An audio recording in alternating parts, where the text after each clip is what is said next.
It's a real pleasure to be here, and you might not know if you're not working with these guys all the time, but the PCF staff are really good. It's an exciting bunch of people who are dynamic and are interested in new developments, and they ask how can we do things rather than we've never done things like that before, we're not going to start now. So I was heartened to hear from Mark in his presidential address that information is one of the things on his wish list, better information, because that's what I get excited about. And to put it into perspective, as surgeons, we kind of get excited about the treating the person that's in front of us. You know, it's a technical and an intellectual test every time we deal with a patient. There's some glamour associated with the idea of cutting a cancer out of a living human being safely.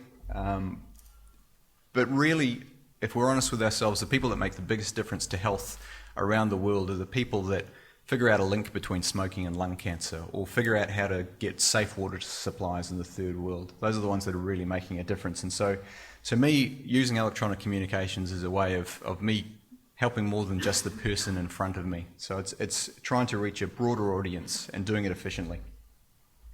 So when we talk about treating prostate cancer electronically, we're not talking about this.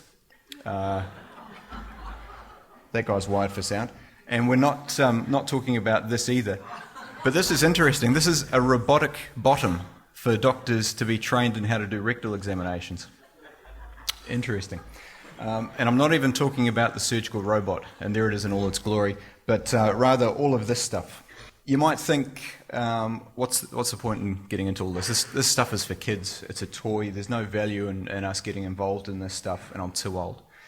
So I guess to start with, when we're talking about electronic communications, we're talking about anything that doesn't involve face-to-face or a physically handwritten letter. And if your attitude is, I don't need to know about this stuff, then life is going to get more difficult for you in coming years. You know, more and more in our business and leisure lives, there's a requirement for us to be connected. A lot of services now won't touch you if you haven't got an email address. You know, it's just too difficult to deal with people who don't. So there's about 2 billion people who use social media in the world nowadays. And social media is just communication, sharing of information through a computer-based platform.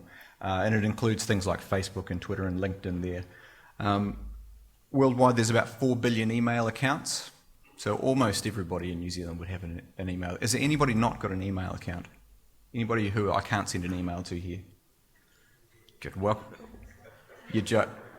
All right, I'm going to book you in for a therapy session after this.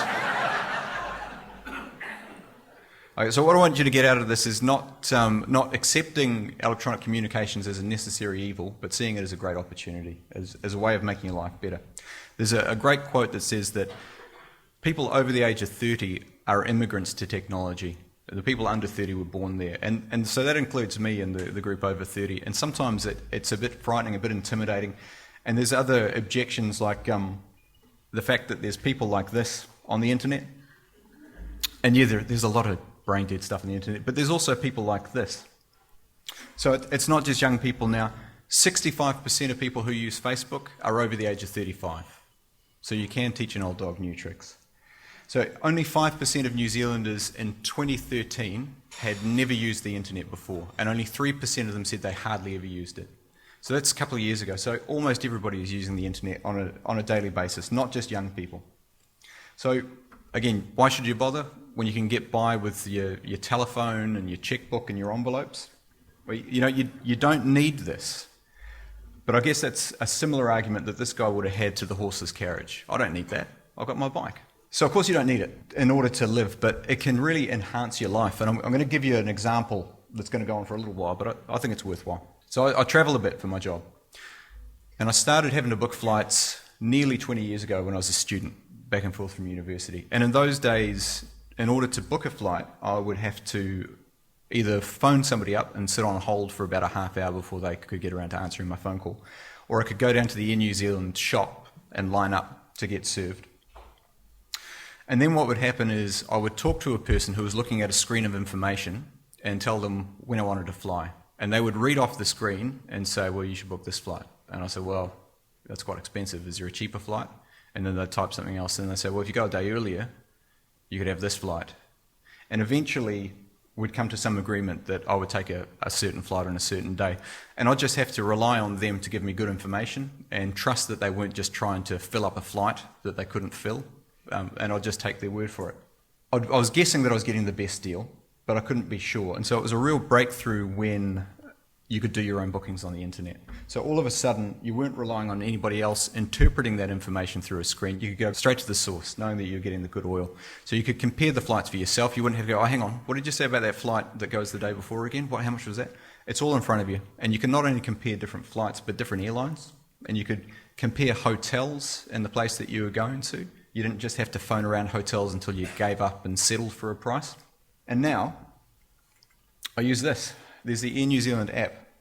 And this is fantastic because I don't have to go to a computer to do this now. I don't have to print off tickets because, as you know, every time you use a printer, you have to replace the ink cartridge every page. So this thing's got it all. So I don't have to wait on the phone or in line anywhere. I just book my flights on it. It keeps a record of my flights, the times, the booking reference, which is really useful.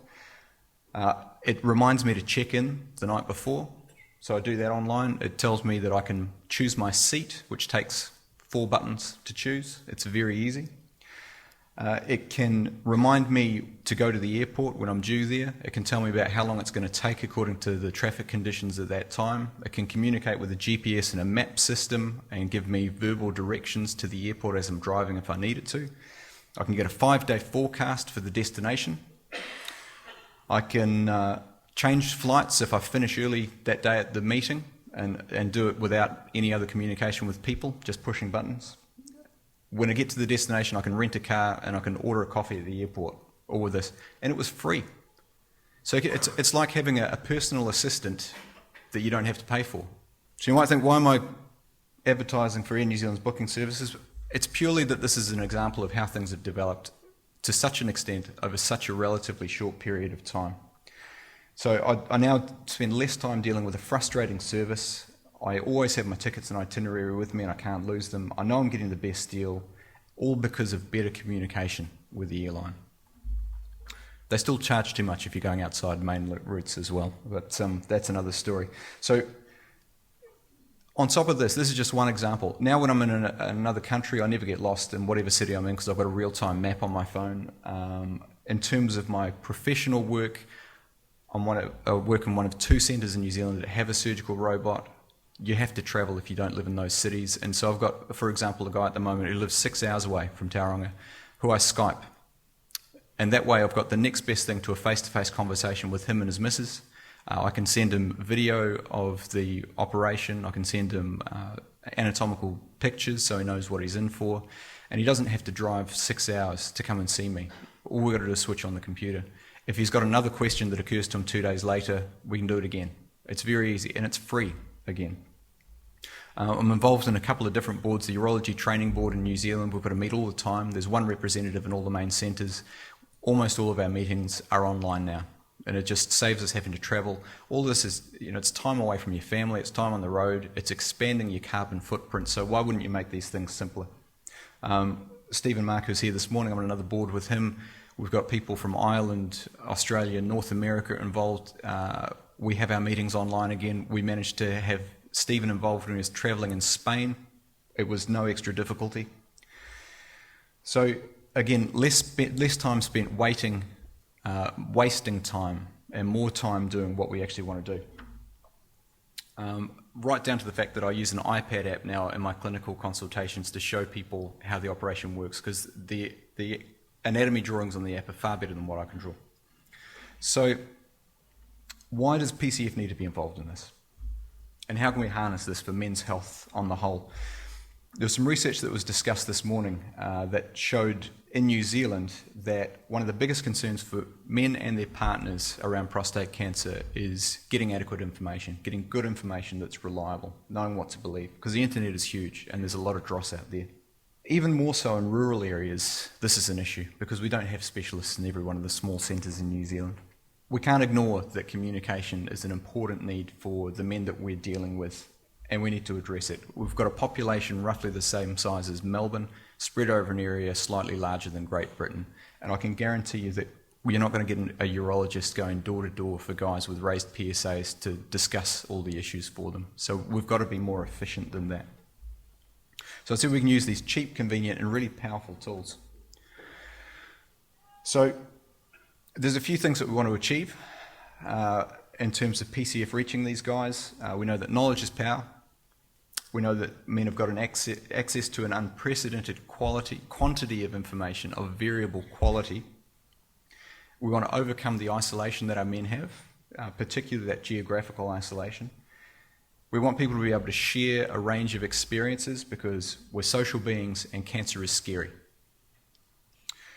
We want to address these small, isolated communities that are off the beaten track where it's harder to access specialist information. And we want to be able to do it in an efficient fashion, so it's not going to bankrupt the health system trying to fund it. So this is one part of it. This is the Facebook page for PCF. So I help maintain this, as Graham said.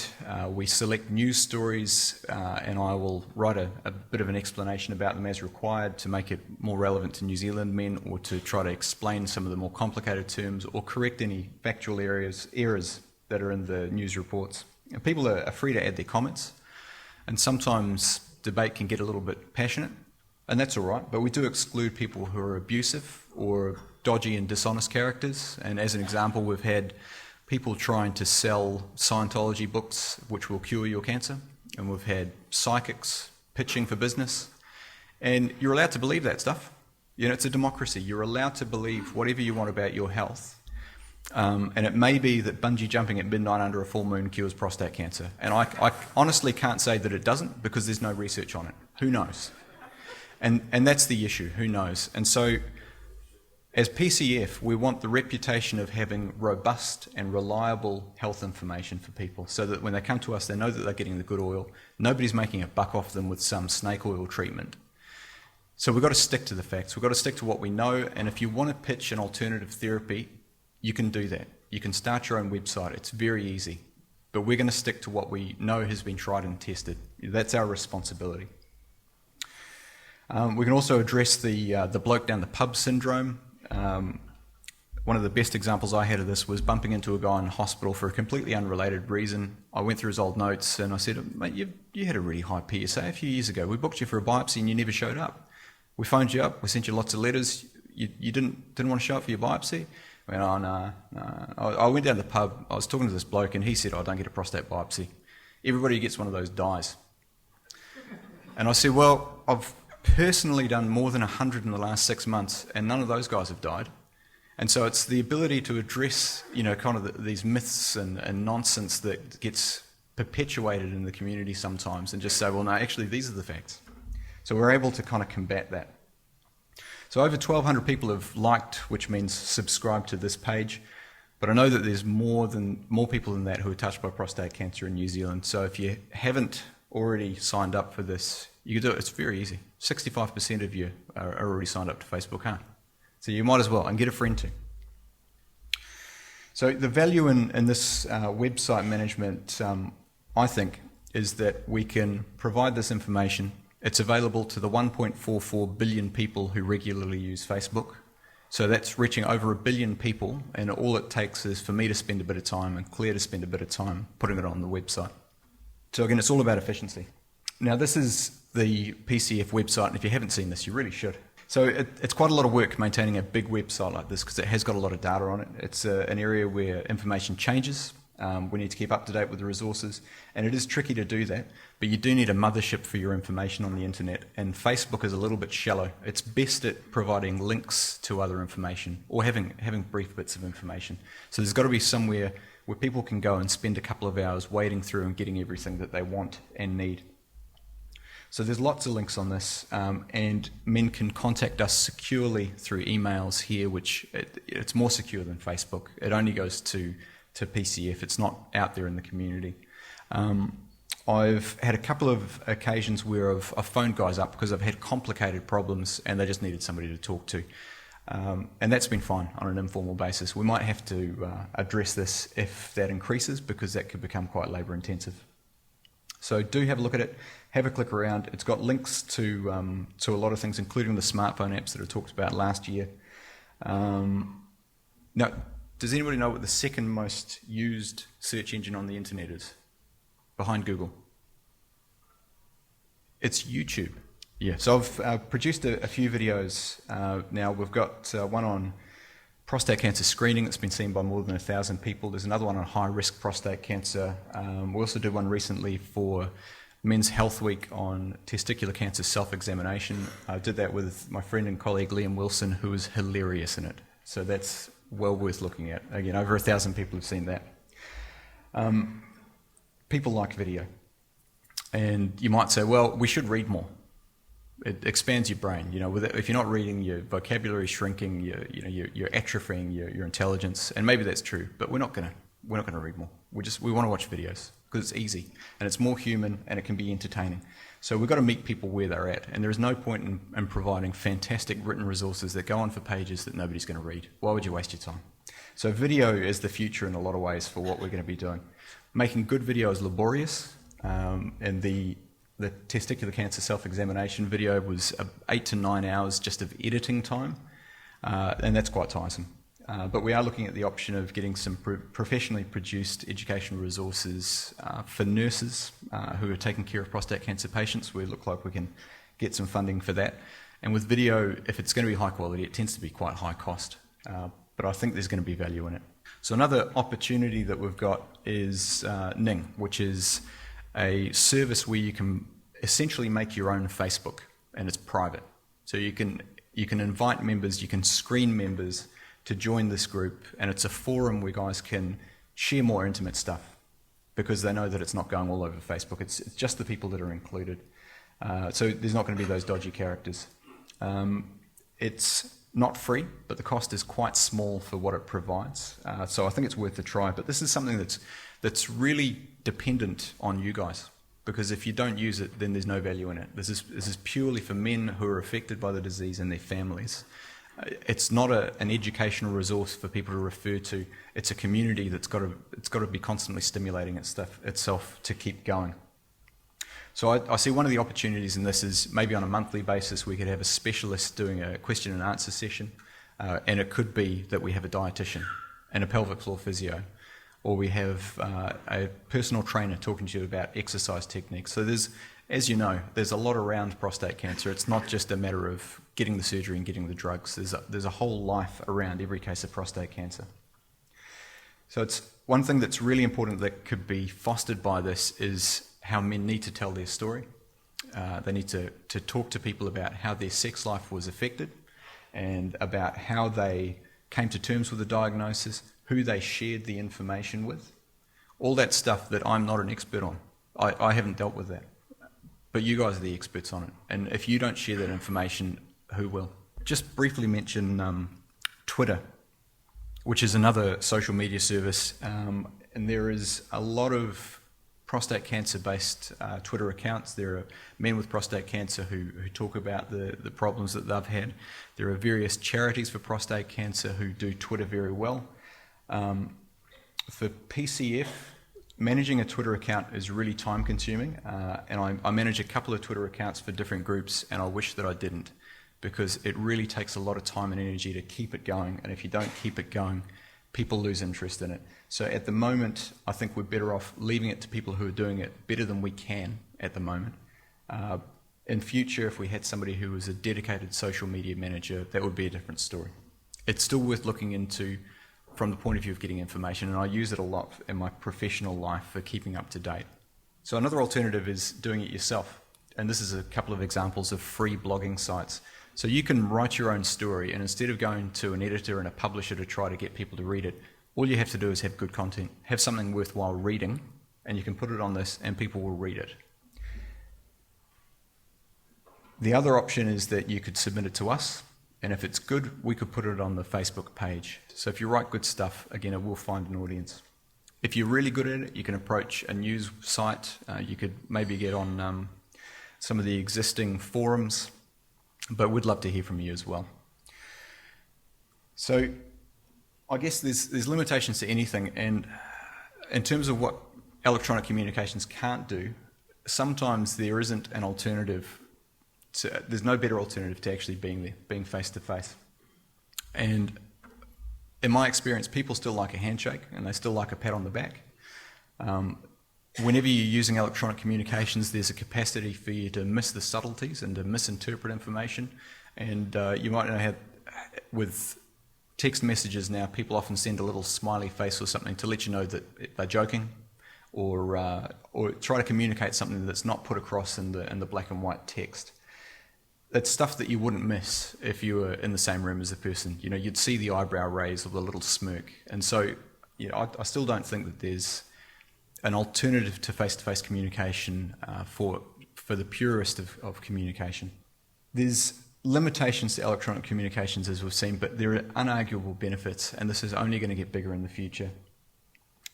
One of the many benefits is that we can organise those face-to-face get-togethers even better over social media, and I'd like to see that happen more and more. All of our support groups could be using these things to keep guys in touch with each other. But all it takes is a good idea. So I would encourage you to get involved in this. When you get home tonight, put on Facebook that you came to the conference and what you liked about it and what you learned from it, so that it grows from that.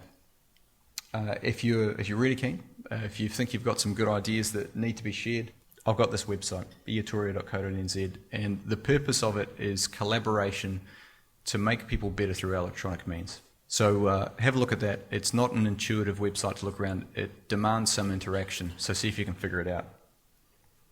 Okay, that's all I've got.